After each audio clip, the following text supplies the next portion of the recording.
معاكم بجرب المشروب الاخضر. طبعا هذا بدل ما انت تشربه هو يشربك. نشوف وش الرائحة. ريحة ولد خالتي. نشوف الطعم هم منها.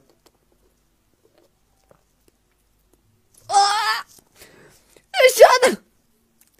والله نص.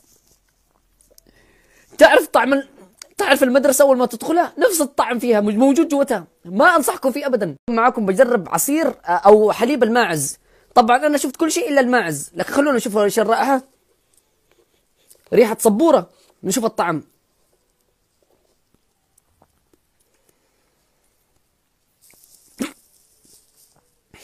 والله يا ناس في طعم كل شيء في الحياة إلا الماعز. الماعز معتزل الحياة أصلا في العصير، ما عجبني والله. اليوم معاكم بجرب أغرب مشروب شفته في حياتي، وإن شاء الله آخر مرة أجربه. أول شيء نشوف الرائحة. ريحة مكتب، نفس ريحة المكتب والله. نشوف الطعم أهم من طعمها. بسم الله.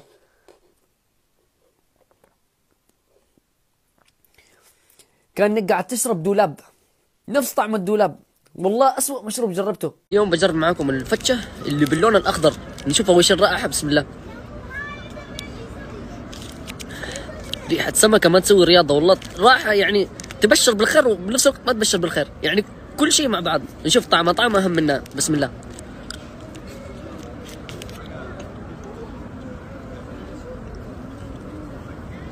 طعم عمرو دياب والله يا ناس. طعم اوه ماي جاش. هذه جوتها فاتشة والله اعتقد يا ناس. فاتشة بنكهة الفاتشة، ما ادري كيف.